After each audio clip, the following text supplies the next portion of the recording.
Welcome to English 4E. This is the grade 12 English workplace class. It is term 1B. We are in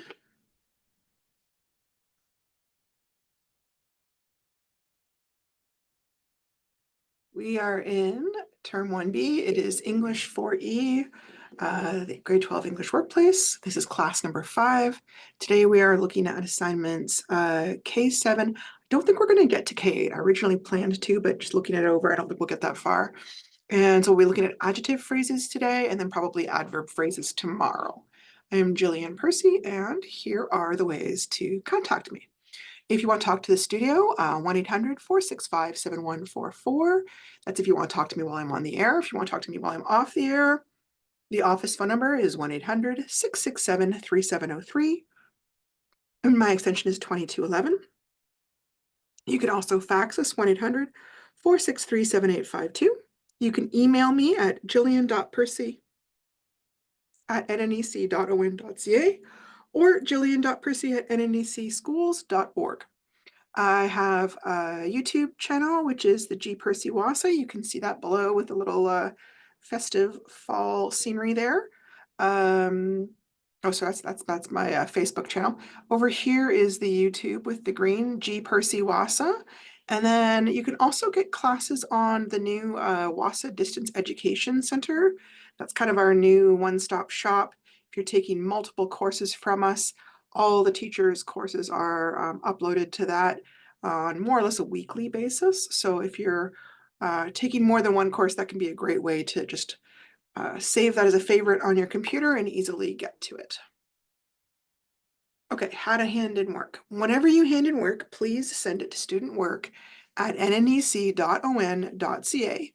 You can also CC me in the email if you wish to be doubly safe.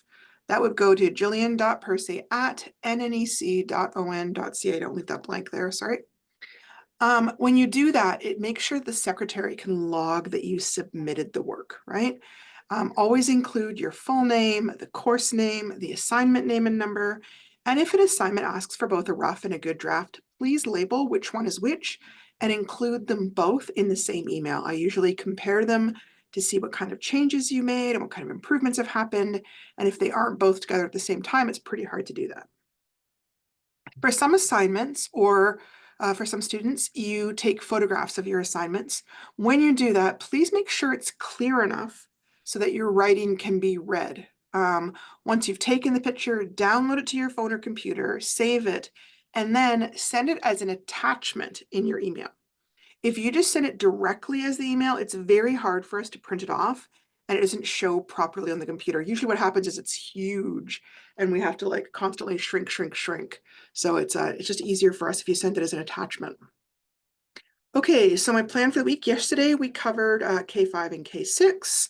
Today we are going to be looking at K7, and then tomorrow we should look at K8, and then hopefully on Thursday we'll get to assignment number 9. All right. Today's work, again, we're only going to be covering the adjective phrases here today. I'm going to kind of make a little note here just so people who see this later probably only number 7, which is the adjectives. Okay. Ooh, and I guess I'll have to just be there because otherwise it's going to go into my other stuff. So understanding adjective phrases, creating adjective phrases, writing sentences that using adjective phrases, and then tomorrow we'll do the exact same thing, but with adverb phrases. Okay, so in your unit work, this is part of what's called activity 2, using modifiers in writing. And this is kind of the intro they give to the activity. With this activity, you will continue to study and practice grammar skills. The focus this time will be on the correct use of adjective and adverb phrases. You will have the opportunity to demonstrate your understanding of the concepts through a series of short assignments along with some journal writing. Today, we're going to focus on assignment number 7 and number 8. If you recall, an adjective is just a part of speech. It is a word that describes or modifies a noun. And you were given 2 examples. Formal, report, so formal is the adjective describing the report, and a colorful brochure. Colorful is also an adjective describing the brochure, okay? This unit does go on to discuss adverbs, but I'm going to discuss all the adjective stuff here because I think it's kind of confusing to discuss it all at once, even though I know the unit does. So yeah, let's talk about adjectives. Woohoo! Basic definition here. Adjectives describe nouns or pronouns. In other words, they describe or modify people, places, things, and ideas. Ideas is the tricky one. Adjectives can describe the age, the color, the size, the shape, the purpose, the number, the origins, the material, the quality, or the opinions about a noun or a pronoun. So we're going to look at all of those categories. Now, there's a whole little kind of section of things we're going to talk about a little bit more, but these are ones that sometimes there's a bit of an argument over. Do these count as adjectives or do these count as determiners? That probably isn't really that important which one you think of it as, but what is important is that these ones always come first before any other adjective, okay? So we have articles like a, an, or the. We have possessive pronouns like my, your, his, her, its, our, their, and whose. Then we have demonstratives, which we're going to talk about shortly. Numerals, just numbers. Ordinal numbers, which would be like talking about what order something comes in, like he came in first, she came in third. And then quantifiers, which are words that tell you an amount without being a specific number, like numerals are. Okay, so demonstrative adjectives, which can also be called determiners, they point out the nouns. And basically they're describing the position of the noun in space or time. This and these indicate it's close. That and those indicate that they're farther away. So if you look at some examples, this time I'll pass the exam. This is describing time. And it's being like, specifically the one right now, it's happening right now. I like that bag more, okay? So when I picture somebody saying that, I almost picture somebody standing in a mall and they're pointing. Well, I've got this bag in my hand, but that bag over there, I like that one better, right? Give me that notebook. These apples are rotting. Take those books with you. So this is the singular, these is the plural. That is the singular, and those is the plural. We also have what's called distributive adjectives, which again can also be considered determiners, and they show things that were counted collectively, but as individual things. So words like each, every, either, neither, any, one, or both. And here's some examples of that. Each student has a pen. So we're talking about, sorry, hang on, I'm trying to fix that. Every individual student has a pen. He runs every morning. Is there any cheese? Both of them are here.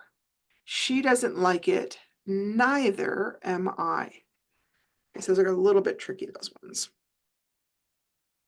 Now, talking about age adjectives, this doesn't just mean people, okay? It can be talking about history, plants, clothes, tools, buildings.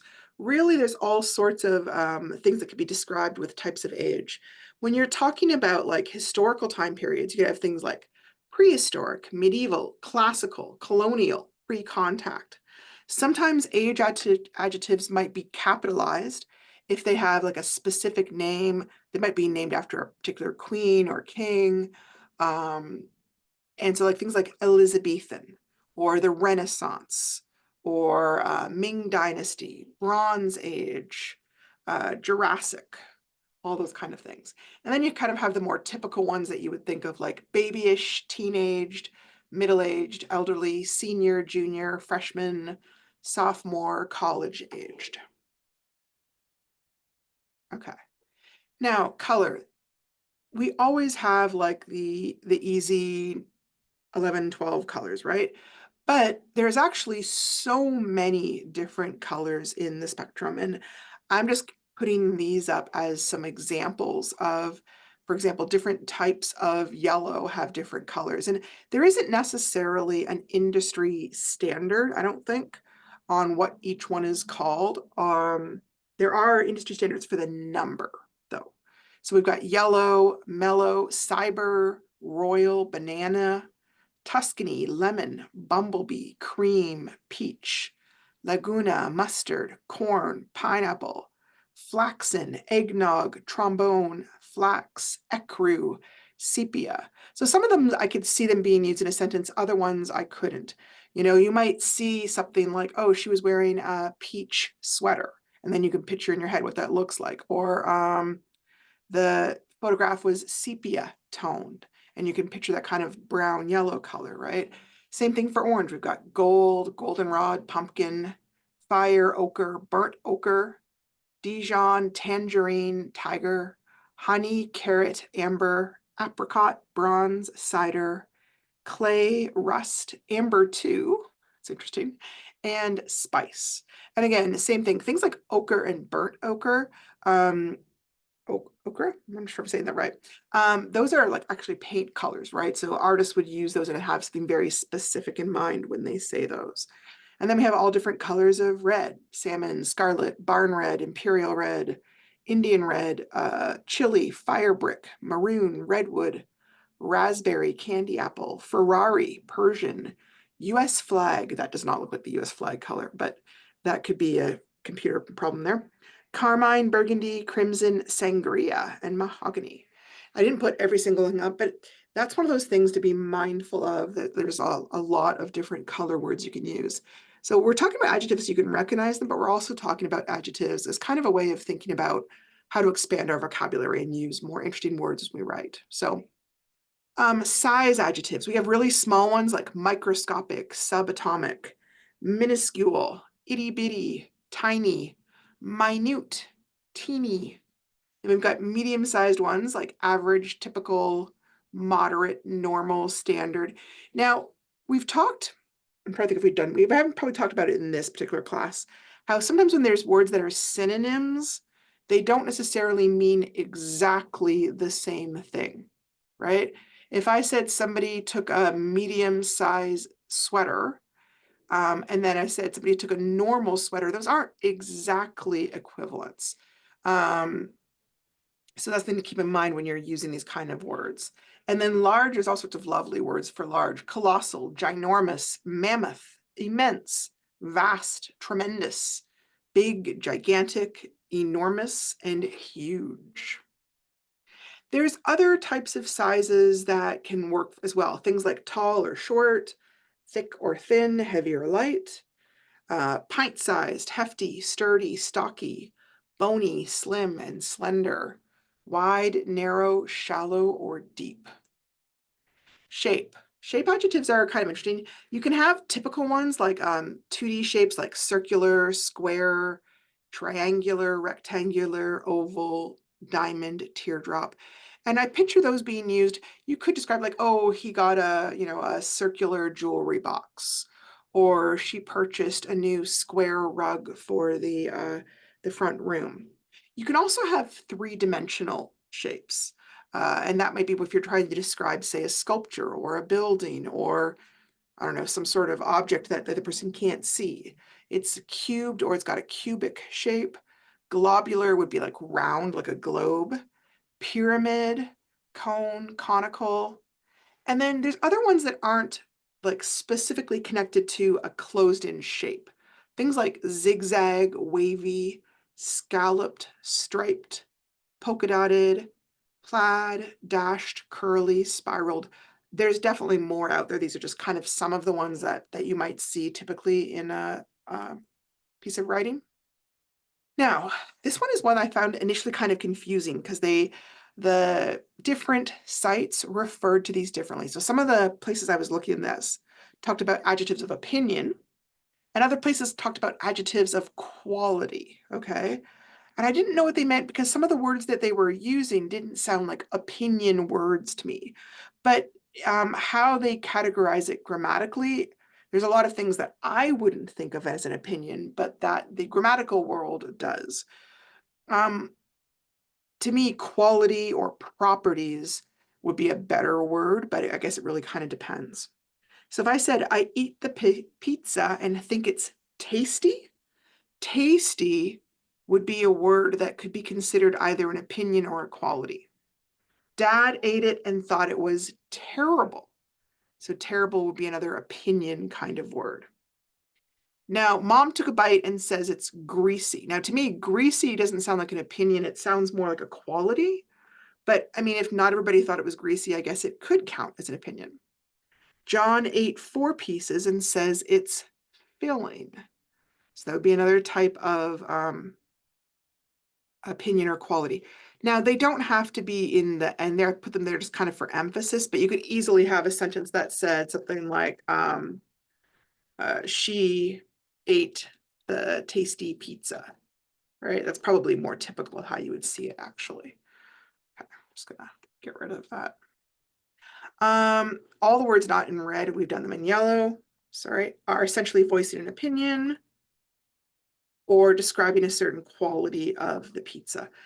There are so many adjectives here. I don't even know how to put them all. Things like beautiful, ugly, wonderful, horrible, exciting, boring. Those are all essentially opinion adjectives, right? Because what I might find exciting, you might find boring. What I might think is wonderful, you might think is terrible. So there's a lot of words like that where you're expressing your opinion on a topic that would be considered adjectives of opinion. Adjectives of origin are telling you where something comes from, okay? These are often capitalized because it's often coming from a certain country. It might be from a certain region of the world or of a country or a continent or a body of water. So you could have things like Pacific salmon, which comes from the Pacific Ocean, or a Chinese vase, Swiss chocolate, a German car, American cotton, European oil. And it doesn't have to be big. It could be something like Ontario wines, for example. Right? You could even have things like Ojibwe songs, right? Because you're talking about where it came from, okay? So that's kind of that category here. Purpose adjectives, I found a little confusing. Some of them are words that I had sometimes heard referred to as a compound noun, okay? They almost sound like they're part of the noun because they're so specific that you're used to almost hearing them with that other noun that they're describing, and they kind of have created their own picture. Like if somebody says running shoes, I have a very specific picture in my head and a very different picture of soccer shoes, right? It almost sounds more like the name of it. They're using the word purpose for it. A sleeping bag versus a grocery bag. A frying pan versus a sauce pan. Computer table versus a kitchen table. Now, some of these are a little more like what I picture as a computer table might be different than what you picture as a kitchen table. But we probably both have a pretty similar picture in our head of a sleeping bag versus a grocery bag. Other examples would be things like a picnic basket, a shower stall, a winter coat, oven mitts, gardening gloves, a surgical mask, a fitted sheet, a rocking chair, and a toy boat. I wanted to point out some of these are nouns being used as an adjective. So for example, a winter coat, winter by itself is a noun. So a coat that is appropriate to be used in winter counts as a winter coat. So that can sometimes make it a little bit harder for people to recognize because they picture the other way they've seen it, right? Oh, I know what a winter is. So then you've got 2 nouns kind of next to each other. But remember how we've talked about that a word can do more than one job, right? Like maybe you are working as a custodian at one place, but at another place, you're working as a cashier, okay?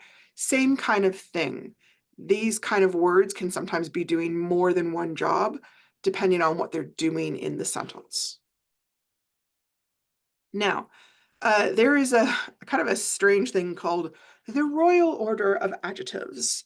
I think it's more or less kind of a humorous description, but what it is the thing that in English, I don't know about other languages, but in English, there's developed a sort of order that we consistently usually use. And if you break that order, it can sound a little bit weird. And this can be one of those things that's very hard to learn if, say, you come over from another country and your language handles things completely differently. The other place I've seen it is when you're trying to teach it to, say, deaf students. It's going to be a very hard concept to learn because it becomes one of those things that we internalize. We just kind of recognize it. So it's sort of hard to teach in a way. It isn't necessarily something that you need to memorize, but it might be something that you want to be aware of. If somebody said, hey, that sounds weird, but they can't explain why, this can be one of the reasons why. So the very first thing that comes are the determiners, things that we talked about, like that, the, these, your, this, his, her, my, I. And like I said, those are ones that there's a little bit of discussion about whether they count as a determiner or whether they count as a adjective. It doesn't really matter though. Then you would have numbers, 1, 8, many, none, some, thousands. And then opinions, things like terrible, wonderful, frightening, sad, hair-raising, peaceful, good, bad, great, uncomfortable, beautiful, delicious, disgusting, tasty, nasty, important, and boring. For size, you've got things like we talked about: tiny, microscopic, big, huge, gigantic, enormous, medium-sized, long, short. For age, we've got what we talked about: old, young, babyish, middle-aged, teenager, elderly, retired, ancient, new, vintage. Shape, we talked about those: circular, squared. Color, red, crimson, scarlet. Origin, French, American, British, Irish, Atlantic, European, Canadian, Dutch. Oh, material. We didn't talk about materials. Wooden, plastic, china, metallic, stone, gold, velvet, silk, copper, bone, artificial, leather, rayon. It just basically means what something is made of. And when I hear the word material, sometimes I think of fabric. So I don't instantly think of things like wood or gold, but it really means whatever it is made of. So that's actually a very broad category. And then purpose, like we talked about: hound dog, pickup truck, vampire bat, picnic basket, soccer ball, computer desk. So like we talked about, grammar is different from language to language. This is something we generally just kind of follow automatically if you grew up speaking it. Other languages may have other rules of order or less strict rules where it doesn't matter what order it comes in. The thing is, as far as I know, there's not really any reason why we use the order. But if you mix up the order and put them in a wrong way, it kind of sounds funny to people, even if they can't explain why. So here, if I say, I saw the green, huge house, it just sounds weird. That's not how we would say it. We would say, I saw the huge greenhouse or blue house. I changed it because I got worried that greenhouse sounds like a flower thing instead. I saw the silk French beautiful cloth. That's kind of all mixed up, and it gives me a weird picture because when you said silk French, I started thinking about people, and then all of a sudden we've switched over to beautiful and then what the object is. I got a little mixed up. I saw the beautiful French silk cloth, and that sounds much better. Also, some adjectives could be used in more than one category. For example, wooden can mean a type of material. Wooden could also mean a type of facial expression, which would be considered a quality or an opinion, and those go in different places in a sentence. So if I said the old wooden mask hung on the wall, well, old comes before age, comes before material, right? So that's fine. But I could change it around if I said the wooden old face barely moved as he cried soundlessly. Here, wooden is describing how his face looks, kind of stiff and cold. And then we would describe the age. So that's one thing to be thinking of, is that words can have more than one meaning. So it might change a little bit depending on the sentence. Now, there's one other thing that can kind of throw things off, and this is, there's a really complicated rule name, and I didn't want to go into it, but why do we say big bad wolf then? Because by rights, if we followed the rules, we should say bad big wolf, right? But there is a rule that seems to cross languages that trumps or takes priority over the normal order. In words that are spelled the same, especially if the first letter is the same, short words generally, we say the words with certain vowels first. So I would come before A, which would come before O. So we say tick, tack, toe. We would never say toe, tack, tick. Some other examples are things like flip, flop, ping, pong, tick, tock, crisscross, hip, hop, bing, bang. As well, long E or the double E sound comes before O. So teeter, totter, bebop. It's not quite as common.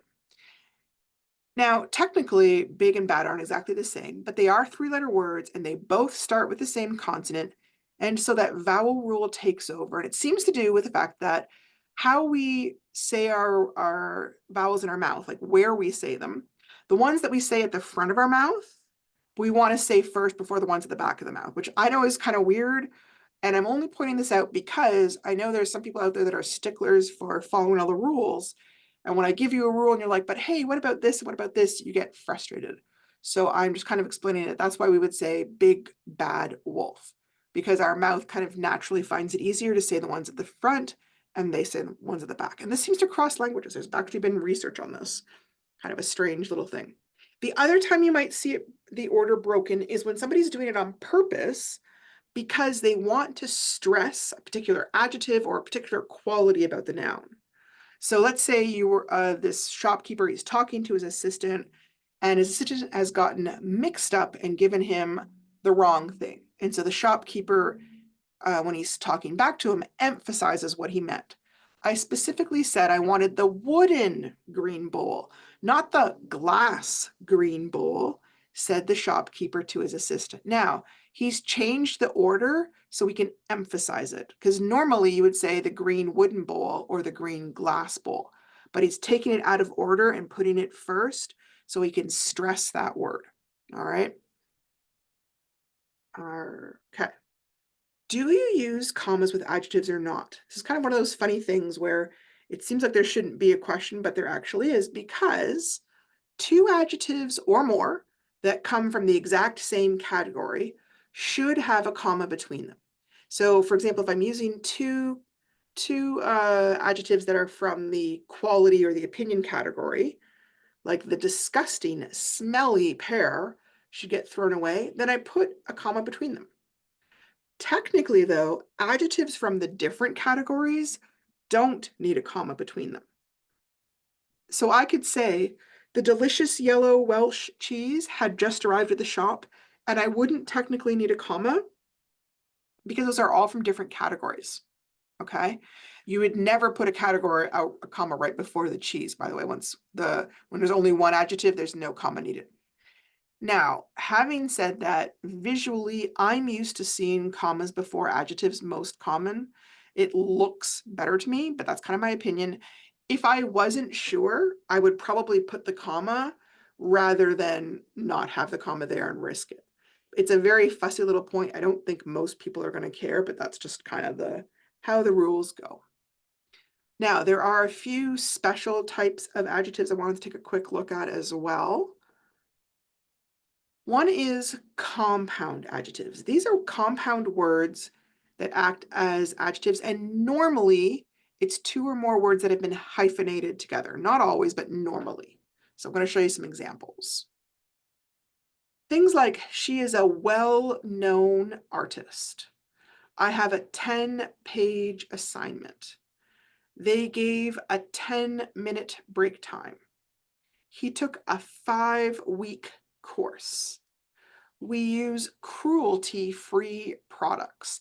These don't easily fit in the other categories because they're combining two different types of words, okay? But be aware those do count as a type of adjective. If you were using them with other adjectives, you would have to just kind of do your best instinct. I would probably put them as close to the noun as possible, but that's just kind of, again, a rough guess. Now, there's also something called participle adjectives, and these come from verbs. Remember we talked about participles like verbs with an ing or an ed ending. Now, these ones are tricky because since they are actually taken from verbs, in the sentence, people might think, oh, these guys, I've seen them before as verbs, so therefore these are acting as a verb here. So things like running, for example, is a verb.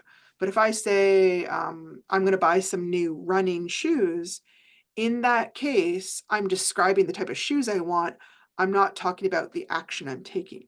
So these ones are a little bit tricky as well. So things like, she was bored by the movie. I love this spiced food. He told us an interesting story. The excited dog barked all night. He creates inspiring artworks. And I have to be honest, this is one that I kind of struggled with too, especially when it's right next to the verb. So when I have she was bored, I was trying to think, okay, is was and bored, are they both verbs? But no, bored is describing not what she's doing, but the she. How is she feeling? She is feeling bored, right? Same thing here where he creates inspiring. Well, inspiring isn't something he's doing, it's describing the type of artworks he's making. So again, you go back to having to think about what is the word doing in that sentence? Because again, words can have more than one job. And that is kind of, unfortunately, one of the confusing things about English. And then these are ones I hadn't even thought about before. Sometimes I've heard to these as referred to as pronouns, but they can also sometimes be described as adjectives. So I'm sure there's some discussion somewhere where people decide which one's ultimately right. I'm giving them to you so that you are aware they exist. Interrogative adjectives modify a noun by asking a question about it. They're sometimes known as interrogative determiners. So some things like, which subject do you like more? So which is describing subject. What kind of movies do you love? What is describing kind? Whose bike is this? Whose is describing bike? Which dress is more expensive? Which is describing dress. And whose pen did you borrow? So they are describing, but they're describing in a questioning kind of manner. So that's again another special kind of case. They wouldn't necessarily play into the royal order of adjectives that we were discussing. Okay, so the key question number 7 says, you're creating and using adjective phrases. So for each of the nouns, write an adjective. Try not to use the same adjective over and over again. So for example, they usually list each one twice, and they want you to do different adjectives. Tall, tree, bare tree. For hair, they've used book, thunderstorm, house, movie, and girl. So we are going to practice. How could I describe the chair? Okay, I could say there was a broken chair. Oh, I'm gonna make it a little bit bigger here. Hang on a sec.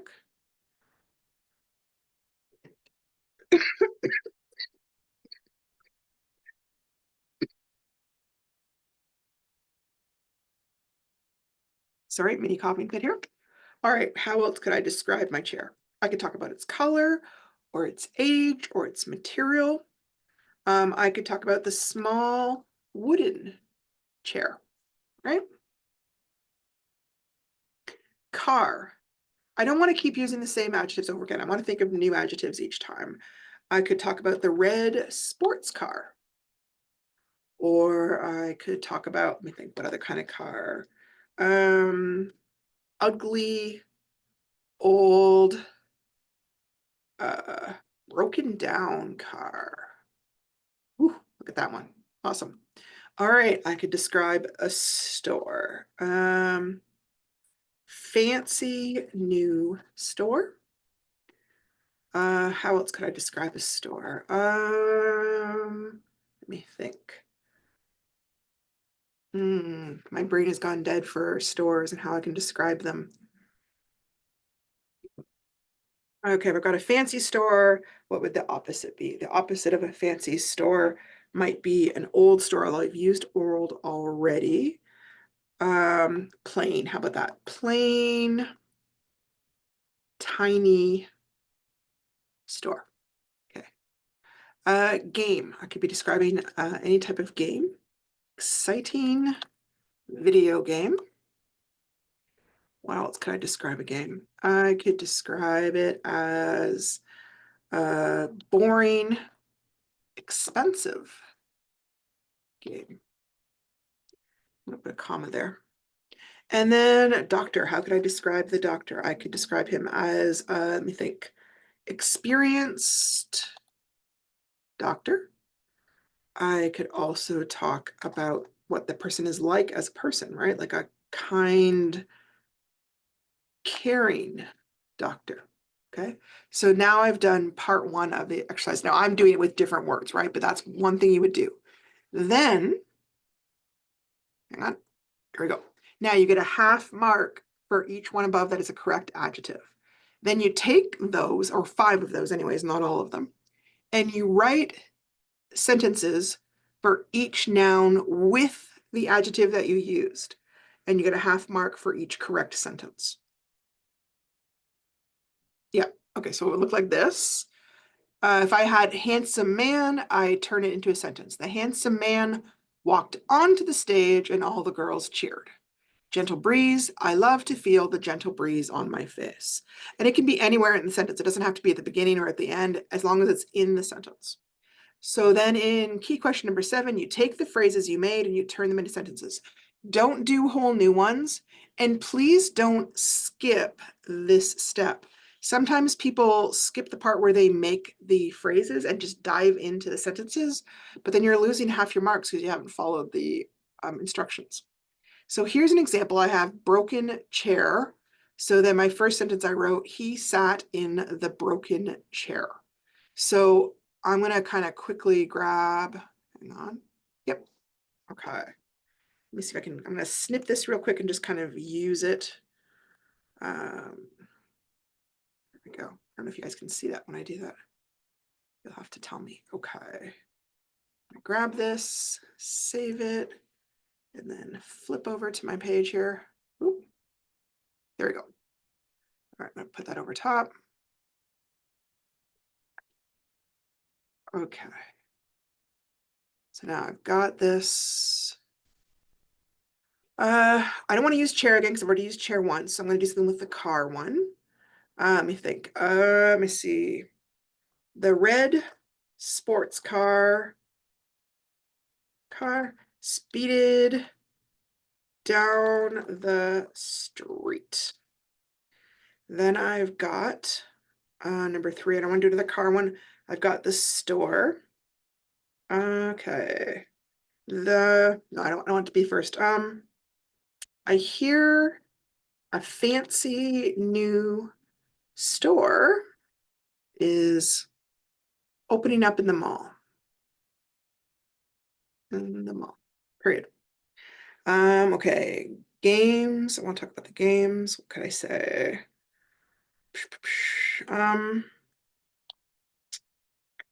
Mom gave me an exciting video game. I'm running out of room here. Let me see if I can push this up a little bit. There we go. And so now I don't want to do another one for game. I want to use a different one now. I've got my one for doctor. See her. The experienced doctor cured the patient. Okay, so that's all that you're doing for this assignment, okay? And we've just talked about all sorts of adjectives. So don't just use the word old, old, old, or big, big, big. Please, use all the new exciting vocabulary words that we practiced. And let's take a look at the next one. Okay. Oh, now, just for this assignment, we automatically put the adjectives right in front of the noun. But something to keep in mind is that in the real world, adjectives are not always right in front of the noun, okay? They might be after a state of being verb. So remember, the state of being verbs are am, is, are, was, were. So the man was young and handsome. Young and handsome are both adjectives. The wind was gentle and summery. Gentle and summery are both adjectives. The sentence could also have an introductory phrase or be a complex sentence. And I'm just mentioning that because since the noun or the subject noun often comes at the beginning of the sentence, sometimes people are looking at the very beginning for adjectives, and if they don't find them there, they're not sure where to look. But with a sentence that has an introductory phrase, so here I've got early in June, and then my main sentence starts. The wind was gentle and summery. Okay. When you have a sentence like this, it's usually when they want to put an emphasis on describing the person, because I don't have to put it that way. I could say something like early in June, the gentle summery wind is pleasant to feel, right? But here I just want to talk about how it describe the wind. Here I'm talking about how the wind feels. Same thing over here. I might be willing to date him if the man is young and handsome. So young and handsome are describing things. Now, we have all those categories of adjectives. And one thing I wanted to mention was it would be very strange to ever use all of those types, right? Like if I even tried, I would create the most ridiculous sentence ever. I'm going to kind of show you what I mean here. And this is important because sometimes I do get people who are sort of excited by all the fun new adjectives we've been learning about, and they want to use all of them. So I'm just looking for the spot where, there it is. Okay, so I'm going to kind of cover it up here real quick and just insert, I got a little text box. Oh, it doesn't want to, hang on a sec.